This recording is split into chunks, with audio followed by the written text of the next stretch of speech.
మేడారం సమ్మక్క సారక్కల సందర్శన మరియు చారిత్రక విశేషాలు. వెదురు కొమ్మలనే అమ్మలుగా కొలిచే వనములో తూకమందు కమ్మటి బంగారాన్ని కానుకగా సమర్పించే అమరుల జాతర. అక్కడ పేదధనిక భేదం లేకుండా ఎత్తు బంగారంను వనదేవతలకు సమర్పించి మొక్కు చెల్లించుకుంటారు. అంతేకాదు, ఇసుకేస్తే రాలని జనమున్న ఆ ప్రాంతమంతా పూనకాలతో ఊగిపోతూ భక్తి పారవశ్యాల నడుమ తన్మయమెంతో చెందుతారు. అందుకే ఈ అతిపెద్ద గిరిజన పండుగకు తెలంగాణ రాష్ట్రంలోనే కాక చుట్టుపక్కల రాష్ట్రాలలోని ప్రతి ఇంటి గడపలు కూడా ప్రణమిల్లుతాయి. తెలంగాణ రాష్ట్ర పండుగగా గుర్తింపు పొందిన ఈ జాతర భారతదేశంలో అత్యధికులు పాల్గొనే కుంభమేళా తర్వాత కోట్ల కొలది మంది పాల్గొనే జాతర ఇదే కావడం విశేషం. ములుగు జిల్లా కేంద్రం నుండి 44 కిలోమీటర్ల దూరంలో తాడ్వాయి మండలంలో ఉన్న మారుమూల అటవీ ప్రాంతమైన మేడారంలోని దట్టమైన అడవులు, కొండ కోణల మధ్య ఈ చారిత్రకమైన జాతర జరుగుతుంది. సమస్త గిరిజనుల ఆరాధ్య దేవతలుగా, ఆపదలందు ఆదుకుని కష్టాలు కడతీర్చే దైవాలుగా నేటికిని ఇంకా ప్రసిద్ధి చెందుతూ వనదేవతలుగా పూజలందుకుంటున్నారు సమ్మక్క సారక్కలు. దేశంలోనే అతిపెద్ద గిరిజన జాతరగా గణతికెక్కిన మేడారం జాతరగా గిరిజన సాంప్రదాయ రీతుల్లో జరుగుతుంది.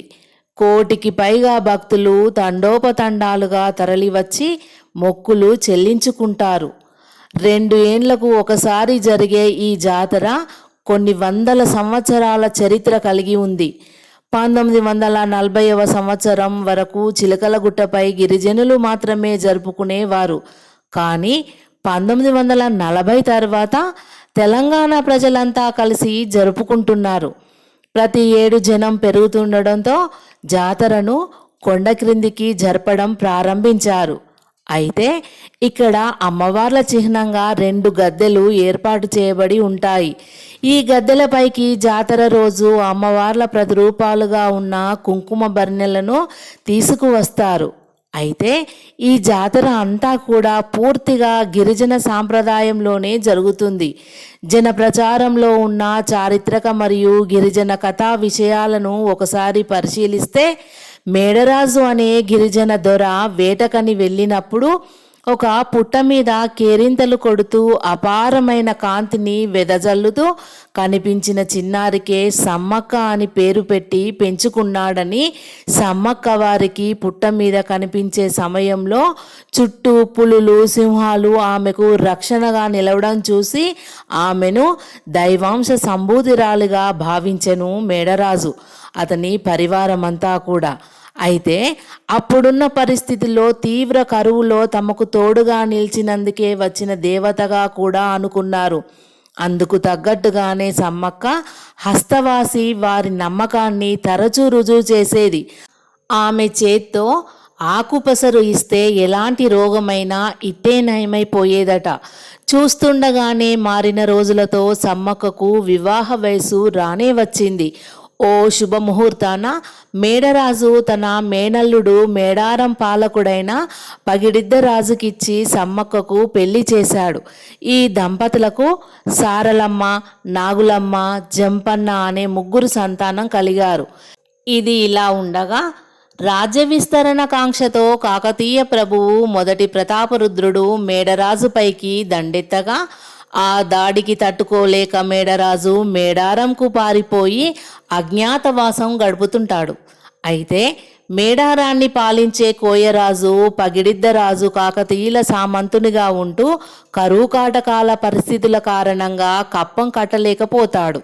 కప్పం కట్టలేకపోవడం, మేడరాజుకు ఆశ్రయం కల్పించడం, కోయ గిరిజనులలో సార్వభౌమునికి వ్యతిరేకంగా విప్లవ భావాలు నూరిపోసి రాజాధికారాన్ని ధిక్కరిస్తున్నాడనే నెపంతో పగిడిద్దరాజుపై ఆగ్రహం చెందిన ప్రతాపరుద్రుడు అతడిని అణిచివేయడానికి తన ప్రధానమంత్రితో సహా మాఘశుద్ధ పౌర్ణమి రోజున మేడారంపైకి దండెత్తుతాడు. కోయ తెగకు చెందిన నాయకుడు కప్పం చెల్లించలేకపోవడం ఫలితంగానే ప్రకటించిన యుద్ధానికి గిరిజనులంతా యోధులుగా మారిపోతారు. యుద్ధంలో పగిడిద్దరాజు మరణించడంతో శోకంతో కోపోద్రిక్తురాలైన సమ్మక్క తన కుమార్తె సారలమ్మను, కుమారుడు జంపన్న మరియు అల్లుడు గోవిందరాజుతో సహా రణరంగంలోకి ప్రవేశించి వేరువేరు ప్రాంతాల నుండి యుద్ధాన్ని ప్రారంభించి వీరోచితంగా పోరాటం చేస్తారు. కానీ సుశిక్షితులైన అపార కాకతీయుల సేనల దాటికి తట్టుకోలేక మేడరాజు, సారలమ్మ, నాగులమ్మ, గోవిందరాజులు యుద్ధంలో మరణిస్తారు. పరాజయ వార్త విన్న జంపన్న అవమానాన్ని తట్టుకోలేక సంపంగి వాగులో దూకి ఆత్మహత్యకు పాల్పడతాడు అని జంపన్న గురించి ఒక మాట. ఇంకొక మాట ఏంటంటే, చరిత్ర ప్రకారం జంపన్న గిరిజన యోధుడు మరియు గిరిజన దేవత సమ్మక్క కుమారుడు.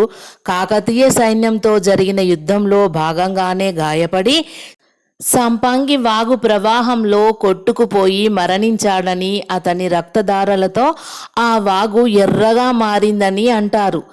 అందువల్లనే ఆ సంపంగి వాగే జంపన్న వాగుగా అతని పేరున ప్రసిద్ధి పొందిందని, అందుకే జంపన్న వాగు నీటితో పవిత్ర స్నానం చేయడం గౌరవప్రదమని, తమను రక్షించిన వారి దేవతల త్యాగాన్ని గుర్తు చేస్తుందని మరియు ధైర్యాన్ని కలిగిస్తుందని గిరిజనులు నమ్ముతారు. జంపన్న వాగు పైన నిర్మించిన వంతెనను జంపన్న వాగు వంతెన అని పిలుస్తారు. ఇక సమ్మక్క యుద్ధ భూమిలో కాకలు తీరిన కాకతీయుల సైన్యాన్ని ముప్పు తిప్పలు పెడుతూ వీరోచితంగా పోరాటం సాగిస్తుంది. గిరిజన మహిళా యుద్ధ నైపుణ్యానికి ప్రతాపరుద్రుడు నివ్వెరపోయినా చివరికి శత్రువుల చేతిలో దెబ్బలు తిన్న సమ్మక్క రక్తపు దారలతోనే యుద్ధభూమి నుంచి నిష్క్రమించి చిలుకలగుట్ట వైపు వెళుతూ మార్గమధ్యంలోనే అదృశ్యమవుతుంది. సమ్మక్కను వెతుక్కుంటూ వెళ్ళిన అనుచరులకు ఆమె జాడ కనిపించలేదు. కానీ ఆ ప్రాంతంలో ఒక పుట్ట దగ్గర పసుపు కుంకుమలు గల భరిణె లభిస్తుంది. ఆ పసుపు కుంకుమల భరిణెనే సమ్మక్కగా భావించి అప్పటి నుంచి ప్రతి 2 ఏళ్లకు ఒకసారి మాఘశుద్ధ పౌర్ణమి రోజున సమ్మక్క జాతరను అత్యంత భక్తి శ్రద్ధలతో జరుపుతున్నారు. అంగరంగ వైభవంగా 4 రోజుల పాటు జరిగే ఈ జాతరలో ప్రధాన ఘట్టం చిలకలగుట్టలో ఉన్న కుంకుమ భరిణెను తీసుకురావడమే. కోయ గిరిజన ప్రధాన పూజారి చిలకలగుట్టకు ఒంటరిగా వెళ్ళి భరిణెను తీసుకొని క్రిందికి వస్తాడు. పూజారి రాకను గమనించిన తరువాత పోలీసులు గౌరవవందనంగా గాల్లోకి కాల్పులు జరుపుతారు. వనదేవతలు వస్తున్నారని గుర్తించిన భక్తులు పరవశించిపోతారు. మేళతాళాలు మిన్నంటుతాయి. మొదటి రోజున కన్నపల్లి నుంచి సమ్మక్క కూతురైన సారలమ్మను గద్దె వద్దకు తీసుకువస్తారు. పగిడిద్దరాజును పునుగొండ్ల నుండి మేడారం వరకు తీసుకువెళ్తారు. రెండవ రోజున చిలకలగుట్టలో కుంకుమ భరిణె రూపంలో ఉన్న సమ్మక్కను గద్దెపైన ప్రతిష్ఠిస్తారు. కుంకుమ భరిణెను చిలకలగుట్టపై కోయ తెగలు సుదీర్ఘ రహస్య పూజల తరువాత సాధారణంగా అర్ధరాత్రి మేడారం వరకు తీసుకువెళ్తారు. గోవిందరాజును కోండ్వాయి నుండి మేడారం వరకు తీసుకువెళ్తారు. దేవతలను గద్దెలపై ప్రతిష్ఠించే సమయంలో భక్తులు పూనకంతో ఊగిపోతారు. ఇక 3వ రోజున ఆది పరాశక్తిని ఆరాధించే రోజుగా నమ్ముతారు. అమ్మవార్లు 2 గద్దెలపై కొలువుదీరి భక్తులకు దర్శనమిస్తారు. భక్తులు సంతోషంగా వారి వారి మొక్కులను చెల్లించుకుంటారు. ఇక 4వ రోజు సాయంత్రం ఆవాహన పలికి దేవతలను 2 తిరిగి యుద్ధస్థానానికి తరలిస్తారు. తల్లుల వన ప్రవేశం లేదా అడవిలోకి ప్రవేశంతో జాతర ముగుస్తుంది. కుంకుమ భరిణెను తిరిగి చిలకలగుట్టకు తీసుకువెళ్ళి తదుపరి జాతర వరకు అక్కడే ఉంచుతారు. వంశపారంపర్యంగా వస్తున్న గిరిజనులే పూజార్లు కావడం ఈ జాతర ప్రత్యేకత. తమ కోరికలను తీర్చమని భక్తులు అమ్మవార్లకు తులతూగిన బంగారం అంటే బెల్లంను నైవేద్యంగా సమర్పించుకుంటారు. గిరిజనులే కాకుండా అన్ని వర్గాల ప్రజలు ఈ ఉత్సవంలో పాల్గొంటారు. ప్రతి ఏటా పెరిగే భక్తుల సౌకర్యార్థం ఊరూరా అమ్మవార్ల గద్దెలను ఏర్పాటు చేసినా కూడా అత్యధిక ప్రజలు హాజరయ్యే తెలంగాణ మహాకుంభమేళ. న్యాయానికి వ్యతిరేకంగా దండెత్తిన పాలకులతో తల్లి మరియు కుమార్తె యొక్క పోరాటాన్ని ఈ జాతర గుర్తు చేస్తుంది.